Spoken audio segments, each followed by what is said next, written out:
గుంటూరు జిల్లా మంగళగిరిలో Andhra cricket association apex council సమావేశం నిర్వహించారు. ఈ సమావేశానికి ఆంధ్ర క్రికెట్ అసోసియేషన్ బోర్డు అధ్యక్షులు కేశినేని చిన్ని హాజరయ్యారు. అతి త్వరలో క్రికెట్ స్టేడియం పూర్తి చేస్తామని హామీ ఇచ్చారు. ఇంటర్నేషనల్ మ్యాచ్ ఆడేందుకు పూర్తి స్థాయిలో అందుబాటులోకి తీసుకొస్తామన్నారు.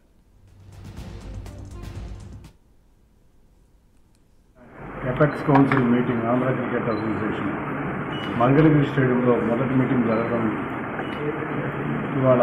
ఎందుకంటే మంగళగిరి స్టేడియం మేము త్వరలో ఇంటర్నేషనల్ మ్యాచ్కి సిద్ధం చేయాలి. ఆల్రెడీ మన వైజాగ్ స్టేడియం ఉంది, అంతేకాకుండా ఇంకొక స్టేడియం కూడా మనకు రావాలి.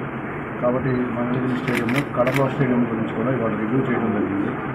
పెద్ద కృష్ణకుమార్ రాజు గారు, సెక్రటరీ సతీష్ గారు అందరం కలిసి ఎపెక్స్ కౌన్సిల్లో కొన్ని డెసిషన్ తీసుకోవడం జరిగింది. వేగంగా మంగళగిరి స్టేడియం పూర్తి చేసే విధంగా ఇక్కడ బేసిక్ ఇన్ఫ్రాస్ట్రక్చర్ కమిటీ, అంతేకాకుండా స్టేడియం కమిటీ వేసి త్వరగా ఈ క్యాపిటల్ ప్రాంతం, ఆంధ్రప్రదేశ్ క్యాపిటల్ ప్రాంతమైన అమరావతి స్టేడియం త్వరలో ప్రజలకు వినియోగానికి తీసుకురావడానికి.